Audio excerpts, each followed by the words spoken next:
മിശിഹായിൽ സ്നേഹം നിറഞ്ഞവരെ, ആരാധനക്രമ മത്സരത്തിലെ നോമ്പ് കാലഘട്ടത്തിലാണ് നാം ഇപ്പോൾ ആയിരിക്കുന്നത്.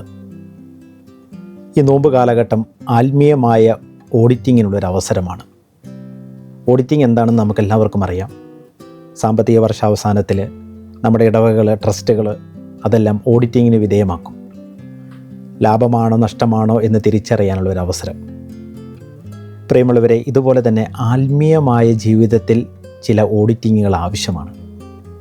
നമ്മൾ നമ്മുടെ ക്രിസ്തീയ വിശ്വാസത്തിൽ വളർന്നിട്ടുണ്ടോ? ക്രിസ്തീയ വിശ്വാസം എനിക്ക് ജീവിക്കാനായിട്ട് സാധിക്കുന്നുണ്ടോ? സുവിശേഷ മൂല്യങ്ങൾ ഉൾക്കൊണ്ടുകൊണ്ട് ഈ ഭൂമിയിലായിരിക്കുവാനും അപരനെ കൂടി ദൈവസ്നേഹത്തിലേക്ക് വളർത്താനും എനിക്ക് സാധിക്കുന്നുണ്ടോ? ഇങ്ങനെ നിരവധി കാര്യങ്ങൾ, ആത്മീയമായ കാര്യങ്ങൾ മനസ്സിലാക്കുവാനും അതിലെന്തെങ്കിലും തളർച്ച വന്നിട്ടുണ്ടെങ്കിൽ പൂർവാധികം ശക്തിയോടുകൂടി ദൈവത്തിലേക്ക് വളരുവാനും ഉയരുവാനുമുള്ള ഒരവസരമാണ് ഈ നോമ്പ് കാലഘട്ടം. പൗലോസ്ലീഹ കൊരിന്ത്യോസുകാർക്ക് എഴുതിയ 2-ാം ലേഖനം 13-ാം അധ്യായം 5-ാം വാക്യത്തിൽ മനോഹരമായിട്ട് ഈ കാര്യത്തെക്കുറിച്ച് പറയുന്നുണ്ട്. അവിടെ ഈ ആത്മീയ ഓഡിറ്റിങ്ങിനെ പറ്റി പറയുന്നത് ഇപ്രകാരമാണ്: നിങ്ങൾ നിങ്ങളുടെ വിശ്വാസത്തിൽ നിലനിൽക്കുന്നുണ്ടോ എന്ന് പരിശോധിച്ചറിയുവിൻ, നിങ്ങളെ തന്നെ പരീക്ഷിച്ചറിയുവിൻ എന്നാണ് സ്ലീഹ പറയുക.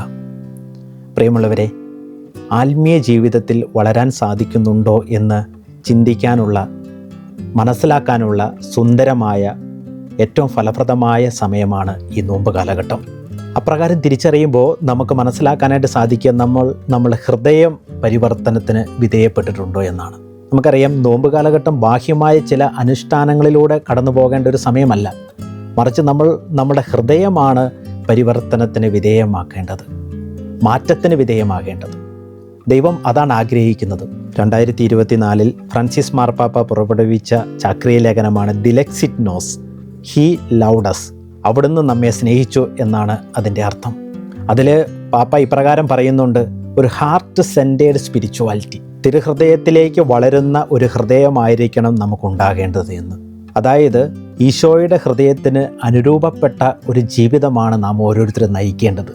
ഈ നോമ്പ് കാലഘട്ടമാണ് അതിനെപ്പറ്റി ചിന്തിക്കുവാനും ആ ഒരു വളർച്ചയിലേക്ക് കൂടുതൽ നടന്നെടുക്കുവാനും ഉയരുവാനുമുള്ള ഒരു സമയം. സങ്കീർത്തനം 51-ാം അധ്യായം 10-ാം വാക്യത്തിൽ മനോഹരമായ ഒരു പ്രാർത്ഥനയുണ്ട്. അതിപ്രകാരമാണ്: ദൈവമേ, നിർമ്മലമായൊരു ഹൃദയം എന്നിൽ സൃഷ്ടിക്കണമേ, ദൈവമേ, നിർമ്മലമായൊരു ഹൃദയം എന്നിൽ സൃഷ്ടിക്കണമേ എന്ന്. നിർമ്മലമായൊരു ഹൃദയം നമ്മുടെ ജീവിതത്തിൽ സൃഷ്ടിക്കപ്പെടണമെങ്കിൽ ദൈവത്തോട് നമ്മൾ ചേർന്ന് നിൽക്കണം. യോഹന്നാൻ്റെ സുവിശേഷം 15-ാം അധ്യായം 5-ാം വാക്യത്തിൽ നാം ഇപ്രകാരം വായിക്കുന്നുണ്ട്: ഞാൻ മുന്തിരിവള്ളിയും നിങ്ങൾ അതിൻ്റെ ശാഖകളുമാണ്, ആരെന്നിലും ഞാൻ അവനിലും വസിക്കുന്നുവോ അവനേറെ ഫലം പുറപ്പെടുവിക്കുന്നു എന്നാണ്. നിർമ്മലമായൊരു ഹൃദയം നമ്മൾക്ക് ഉണ്ടാകണമെങ്കിൽ, നമ്മൾ രൂപപ്പെടണമെങ്കിൽ ക്രിസ്തുവിനോട് ചേർന്ന് നിൽക്കണം. ഇനി അപ്രകാരം ക്രിസ്തുവിനോട് ചേർന്ന് നിന്നാൽ ക്രിസ്തീയ ഫലം പുറപ്പെടുവിക്കാൻ നമുക്ക് സാധിക്കും. എന്താണ് ക്രിസ്തീയ ഫലം? ഗലാത്യർക്ക് എഴുതിയ ലേഖനം 5-ാം അധ്യായം 22 മുതൽ 23 വരെയുള്ള വാക്യങ്ങളിൽ അത് നമുക്ക് വായിക്കാനായിട്ട് സാധിക്കും. സ്നേഹം, ആനന്ദം, ക്ഷമ, നന്മ, വിശ്വസ്തത, ദയ, ആത്മസംയമനം തുടങ്ങിയവയെല്ലാമാണ് ക്രിസ്തീയ ഫലങ്ങൾ. നിർമ്മലമായൊരു ഹൃദയം നമ്മളിൽ രൂപപ്പെടുമ്പോൾ, ക്രിസ്തുവിനോട് ചേർന്ന് നിൽക്കുമ്പോൾ തീർച്ചയായിട്ടും ക്രിസ്തീയ ഫലം പുറപ്പെടുവിക്കാനായിട്ട് നമുക്ക് സാധിക്കും. ഈ നോമ്പ് കാലഘട്ടത്തിൽ നമ്മൾ ആത്മപരിശോധന ചെയ്യേണ്ടത്, ആത്മീയമായ ഓഡിറ്റിങ്ങിലൂടെ നമ്മൾ മനസ്സിലാക്കേണ്ടത്, നിർമ്മലമായൊരു ഹൃദയം നമ്മളെ രൂപപ്പെട്ടിട്ടുണ്ടോ, അതിലൂടെ ക്രിസ്തീയ ഫലം നമുക്ക് പുറപ്പെടുവിക്കാനായിട്ട് സാധിച്ചിട്ടുണ്ടോ എന്നാണ്. നമുക്ക് പ്രാർത്ഥിക്കാം. ദൈവാനുഗ്രഹത്താൽ നിറഞ്ഞ് നോമ്പിൻ്റെ ചൈതന്യത്താൽ മുന്നോട്ട് പോയി ക്രിസ്തീയ ഫലം പുറപ്പെടുവിക്കുന്ന വ്യക്തികളായിട്ട് മാറാൻ ദൈവമേ ഞങ്ങളെ അനുഗ്രഹിക്കണമേ എന്ന്.